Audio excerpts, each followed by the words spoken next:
Hi, I'm Sally, and this is Battle Bits. In this episode, we will be reading the first chapter of Wonder by R.J. Palacio. And actually, some of the chapters are really short, like a page, so I'm going to read the first couple of sections. So part 1, August. Fate smiled and destiny laughed as she came to my cradle. Natalie Merchant, Wonder. I know I'm not an ordinary 10-year-old kid.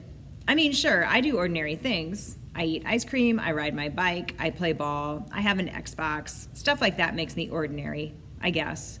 And I feel ordinary inside. But I know ordinary kids don't make other ordinary kids run away screaming in playgrounds. I know ordinary kids don't get stared at wherever they go. If I found a magic lamp and I could have one wish, I would wish that I had a normal face that no one ever noticed at all.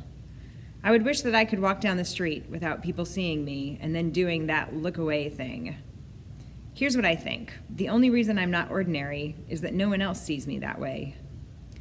But I'm kind of used to how I look by now. I know how to pretend I don't see the faces people make. We've all gotten pretty good at that sort of thing. Me, Mom and Dad, Via. Actually, I take that back. Via's not so good at it.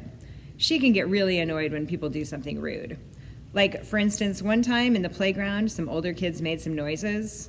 I don't even know what the noises were exactly, because I didn't hear them myself. But Via heard, and she just started yelling at the kids. That's the way she is. I'm not that way. Via doesn't see me as ordinary.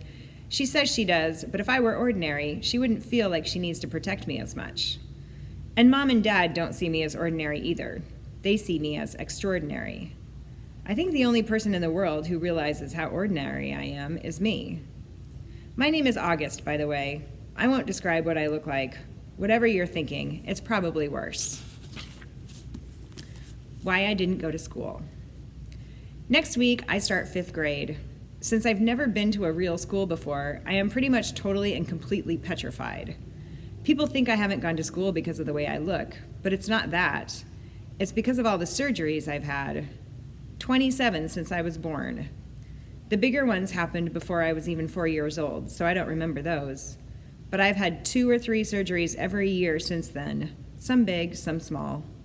And because I'm little for my age, and I have some other medical mysteries that doctors never really figured out, I used to get sick a lot. That's why my parents decided it was better if I didn't go to school.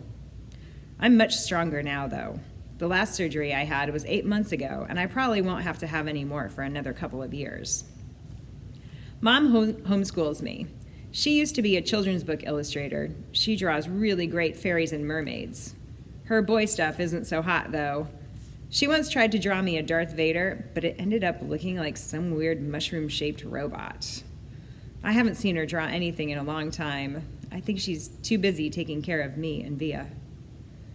I can't say I always wanted to go to school because that wouldn't be exactly true. What I wanted was to go to school, but only if I could be like every other kid going to school. Have lots of friends and hang out after school and stuff like that. I have a few really good friends now. Christopher is my best friend, followed by Zachary and Alex. We've known each other since we were babies, and since they've always known me the way I am, they're used to me. When we were little, we used to have playdates all the time. But then Christopher moved to Bridgeport in Connecticut. That's more than an hour away from where I live in North River Heights, which is at the top tip of Manhattan.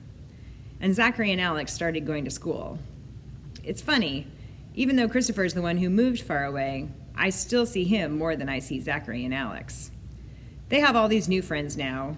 If we bump into each other on the street, they're still nice to me, though. They always say hello. I have other friends, too, but not as good as Christopher and Zach and Alex were. For instance, Zach and Alex always invited me to their birthday parties when we were little, but Joel and Eamon and Gabe never did. Emma invited me once, but I haven't seen her in a long time. And of course, I always go to Christopher's birthday. Maybe I'm making too big a deal about birthday parties. And those are the first 2 sections of Wonder by R.J. Palacio. Thanks for listening. See you next time.